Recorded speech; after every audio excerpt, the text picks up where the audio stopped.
Good morning. आज चलते हैं थोड़ा सा आउटिंग पे, क्योंकि आज हमारी है छुट्टी। गवर्नमेंट ने आज छुट्टी डिक्लेयर करी है मौसम की वजह से। और कल भी हमारी छुट्टी थी बसंत पंचमी की।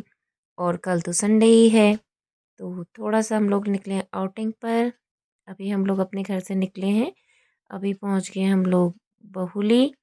और आगे बहुली का माध्यमिक विद्यालय है, ठीक उसके अपोजिट साइड राजीव नवोदय विद्यालय भी आता है। ये देखिए ऊपर, ये है माध्यमिक विद्यालय बहुली का। और ठीक इसके नीचे है राजीव नवोदय विद्यालय। अब हम लोगों ने बहुली से ही आगे बाईपास लिया, आर्य बाईपास। और ये है बागेश्वर का नीचे नज़ारा। ये सारा बागेश्वर यहाँ से दिख रहा है। बहुत खूबसूरत लग रहा था यहाँ से बागेश्वर। और आज मौसम भी बहुत क्लियर है। कल की बारिश की वजह से मौसम बहुत अच्छा हुआ है, तो यहाँ से बहुत अच्छा आ रहा है। शायद कैमरे में उतना अच्छा नहीं कैप्चर हो पा रहा है। और वैसे अच्छा लग रहा था यहाँ से व्यू। ये सरयू नदी बह रही है, उधर मंडल सेरा, इधर डिग्री कॉलेज का ग्राउंड दिख रहा है। ये नीचे कठैत बना है।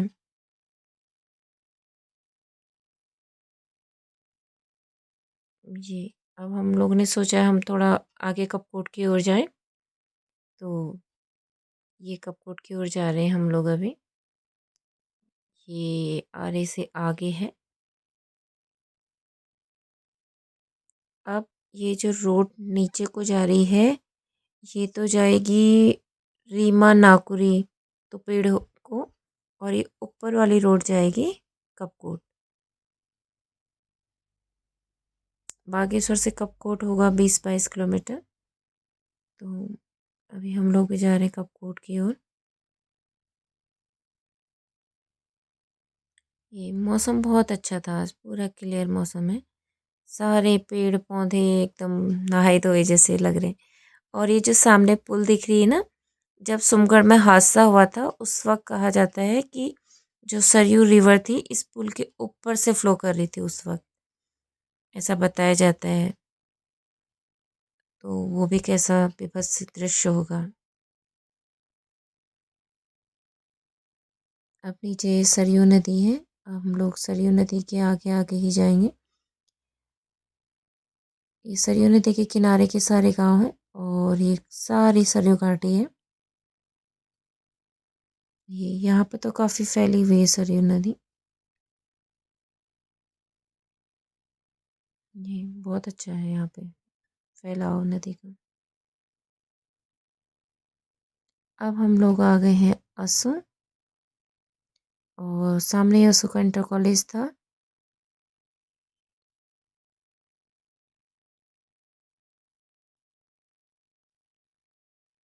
अब हम लोग आ गए हैं कपकोट। कपकोट हमने क्रॉस कर लिया है।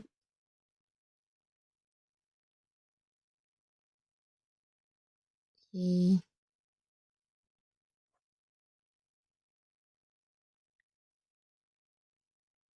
अब हम लोगों ने सोचा है कि थोड़ा आगे तक जाया जाए और बर्फ़ देखने के लिए। तो ये मानसून सीजन में यहाँ लैंडस्लाइड हुआ होगा, तो रोड के दोनों तरफ पत्थर ही पत्थर, पत्थर ही पत्थर हो रहे थे। थोड़ा सा रोड यहाँ पे ख़राब है। ये पूरे पत्थर पत्थर हो रहे थे। ये है मंदिर। अभी आगे जो कर्मी गांव है, तो वो 4-5 किलोमीटर आगे है। और उसके आगे है, उसके 3-4 किलोमीटर आगे विनायक गांव है। तो वहाँ है बर्फ़ कह रहे हैं। तो वहाँ तक चलते हैं। ये ऊपर चोटियों में बर्फ़ भी दिख रही है हल्की हल्की।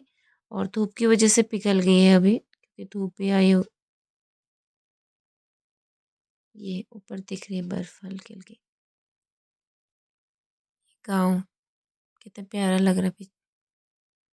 ऊपर बर्फ़ दिख रही है हल्की हल्की सी। और यहाँ पे ये मिल गई भेड़ें।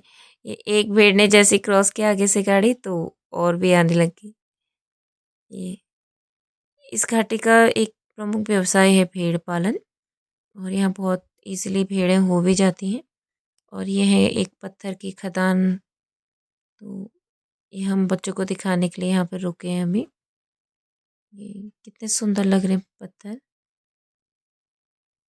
ये जो हम लोग अपनी छतें बनाते हैं ना पुराने घरों में, और आंगन में इनसे पटाल भी बिछाते हैं, पत्थर जो होते हैं आंगनों में। तो वही है ये। ये आगे दिख रहा है सामने विनायक गाँव। अभी हम लोग पहुँच गए हैं कर्मी से 3-4 किलोमीटर आगे विनायक गाँव में।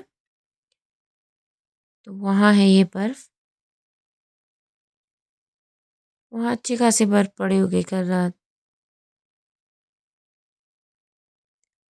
हम जब तक विनायक गाँव पहुँचे तब तक हमको 1 बज गया था। तो जहाँ पे धूप पड़ी वहाँ पे तो सारी बर्फ़ पिघल ही गई है, थोड़ा-थोड़ा ही बची है। जहाँ पे धूप नहीं थी वहाँ पे थी बर्फ़। आगे चलते हैं, देखते हैं कितनी और बर्फ़ मिलती है आगे। यहाँ पे तो थोड़ा-थोड़ा ही है। ये खेत कितने प्यारे लग रहे हैं बुग्याल। ये सारे बुग्याल हैं।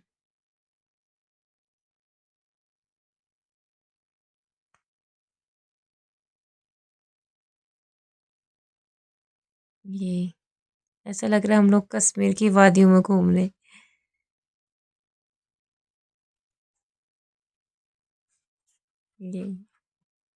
ये बाँज के पेड़ दिख रहे हैं।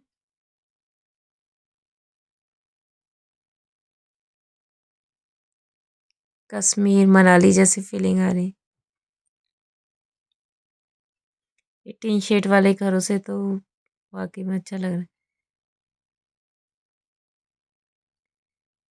ये ये जो सूखे पेड़ हैं ऐसा लग रहा है सेब के पेड़ सूखे हुए हैं। रोड थोड़ा-सा ख़राब हो रही थी यहाँ पे, प्रॉपर्ली मतलब नहीं हो रहा था चलाने का। जगह-जगह थोड़ा रोड ख़राब थी।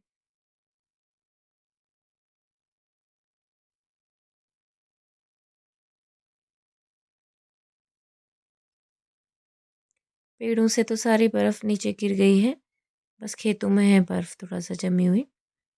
और ये हम थोड़ा-सा उससे आगे गए 1-2 किलोमीटर आगे तो वहाँ पर थी बर्फ़। वहाँ पे करीब आधा फीट बर्फ़ गिरी होगी, और अभी भी थी, दिन के समय तक आधा फीट थी, तो शायद रात को 1 फीट के आस-पास भी बर्फ़ गिरी होगी। तो ये वहाँ पे गाड़ी थोड़ा-सा स्लिप भी कर रही थी क्योंकि बर्फ़ जो थी ना थोड़ा-सा हार्ड हो गई थी और नीचे से पानी था और पता भी नहीं चल पा रहा था, तो इसलिए गाड़ी बहुत सँभल के चला रहे थे, धीरे-धीरे से ना। ये और नीचे साइड थोड़ा-सा पता भी नहीं चल पा रहा था बर्फ़ की वज़ह से कि कितने तक है रोड, क्योंकि बर्फ़ से सारा ढका हुआ था, तो थोड़ा केयरफुली गाड़ी चलानी पड़ी थी इसमें। और ये अब हम लोग आ गए हैं विनायक गाँव में। तो विनायक में अच्छी बर्फ़ थी ये सारा, और यहाँ पे तो रोड में भी, और यहाँ भी बहुत कम लोग ही पहुँचे हुए थे। उसके बाद थोड़ा-सा रोड खुल गई थी, जब हम लोग थोड़ा-सा आधा घंटा वहाँ पे रुके ना, तो फिर बहुत सारे टूरिस्ट आए हुए थे। हाँ, ये खेत कितने सुंदर लग रहे हैं, बर्फ़ से ढके हुए। तो फिर अभी तो रोड में फिर भी गाड़ियाँ जाने-आने लग गई थी।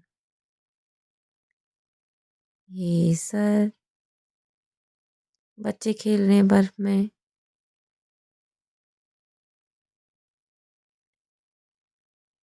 धूप खिली हुई थी तो इसलिए उतनी ज़्यादा ठंड नहीं थी। बारिश मतलब धूप खिलने की वज़ह से ना जो बर्फ़बारी और बारिश हुई तो उतना ठंड नहीं था। जैसे बर्फ़ पड़ने के बाद एकदम से धूप, मौसम एकदम क्लियर हो जाता है, तो धूप खिलती है तो बहुत अच्छा मौसम हो जाता है, मतलब ठंड नहीं रहती है मौसम में। हाँ, बर्फ़ीली हवाएँ चलती हैं लेकिन मौसम एकदम क्लियर हो जाता है ना। ये बर्फ़ थोड़ा-सा रोड से हम लोग नीचे गए, वहाँ पे कुछ मैदान जैसा था, बुग्याल जैसा कुछ, तो वहाँ पे बच्चों ने खेला थोड़ा-सा। ये बच्चे अपना स्नोमैन भी बना रहे थे वहाँ पे।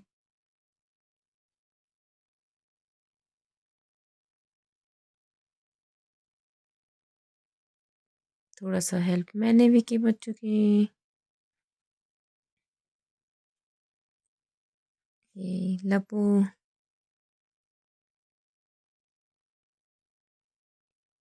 ये कुछ ऐसा बनाया है इन्होंने स्नोमैन। और यहाँ पे तो बहुत बर्फ़ गिरी हुई थी थोड़ा बहुत। यहाँ पे कोई अभी तक गया भी नहीं था। एक्चुअली बागेश्वर से जो लोगों को यहाँ पे आना था वो लोग थोड़ा देर बाद पहुँचे। तब ये स्नोमैन तेजी से चश्मा भी लगा दे रही है उनको। ये इसके बाद हम लोग आ गए थे वहाँ से वापस, थोड़ा सा आधा 1 घंटा वहाँ पे रुकने के बाद फिर वापस आ गए हम लोग अभी। अब हम लोग रुकेंगे सीधे कर्मी में। और वहाँ पे मेला लग रहा है ना, जाते समय देखा बच्चों ने तो जिद कर रहे थे कि हम लोग यहाँ रुकेंगे रुकेंगे। तो इसलिए बच्चों से कहा कि हाँ आते समय रुकेंगे। तो अब हम लोग सीधे आगे कर्मी मेले में हैं। यहाँ पे मतलब जिस हिसाब से स्पेस था उस हिसाब से मेला बहुत अच्छा लगा था। थोड़ा सा जंपिंग हो रही बच्चों की यहाँ पे। और ठीक ठाक मेला लगा था यहाँ पे। और आज यहाँ के मेले का लास्ट दिन था ना, तो ये झूले भी लगे थे, ड्रैगन लगा था छोटा वाला। और और ऊंट भी आया हुआ था। तो लबू को डर लग रहा है तो जिद कर रही है। ये फिर बच्चे कह रहे थे हम लोग भी ऊंट में बैठते हैं, तो फिर बच्चे बैठे, फिर बच्चों के साथ डर रहे थे तो फिर मैं भी बैठी उनके साथ। थोड़ा सा एक चक्कर घुमाया। वैसे कितनी स्ट्रेंज थिंग है, पहाड़ों में भी ऊंट आ गया। ये ऊंट को बहुत डेकोरेट किया था वैसे। ये फिर बच्चे कहने लगे, खाने की जिद कर रहे थे, फिर समोसे लिए थे बच्चों के। और फिर टॉयज, 2 पैरेट लिए बजने वाले, ये लब्बू का ढोल। और फिर ये है बबल। फिर थोड़ा सा हम आगे रुके, वहाँ पे एक पानी का थोड़ा सा अच्छा सा व्यू था तो वो लिया। यहाँ पे बहुत अच्छा था ये, मतलब यहाँ पे बैठ सकता है इंसान आराम से। बहुत अच्छा लगा यहाँ पे। थोड़ा देर हम लोग रुके थे यहाँ पे। फिर रास्ते में एक ये झरना मिला, वहाँ पे थोड़ा सा गाड़ी को धोया। फिर हम लोग आ गए सीधे। गर्मी से नीचे को आ रहे हैं अब अभी हम लोग।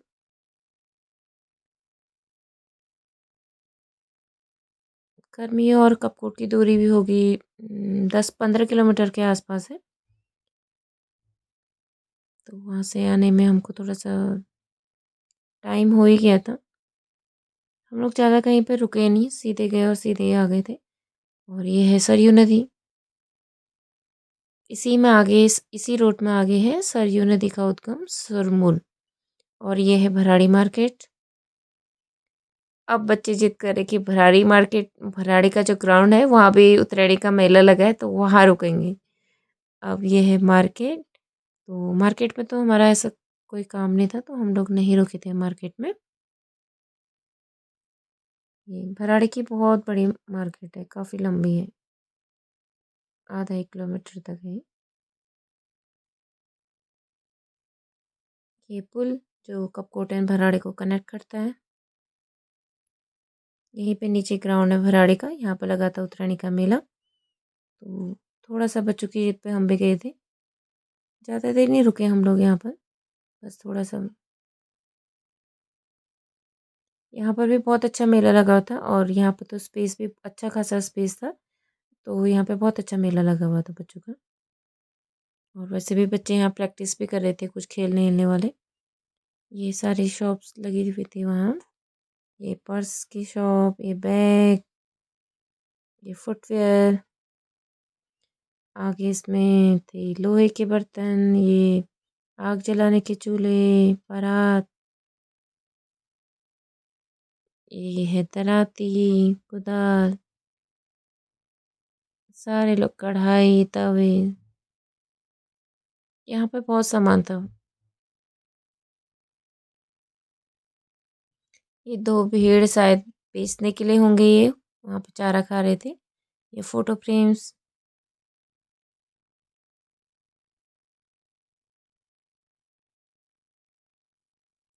ये सब मेले के हैं। वहाँ पे कपड़ों की दुकान, ये छोटे मोटे जो भी सामान है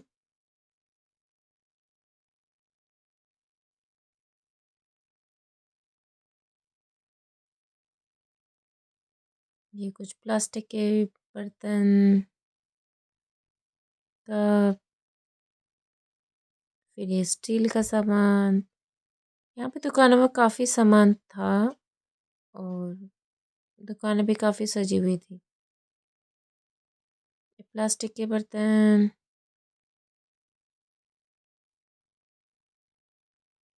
बस अभी हम लोग ज़्यादा नहीं रुके यहाँ पे, फिर अब हम लोग घर को आ जाएंगे। ये तेसी, लब्बू, सर, ये मीसो वाली कालीने। बस हम लोग उसके बाद कहीं रास्ते में नहीं रुके, फिर हम लोग आ गए थे घर। Thank you for watching everyone. इस ब्लॉग को यहीं पर एंड करते हैं। जल्दी मिलेंगे दोबारा नेक्स्ट ब्लॉग में।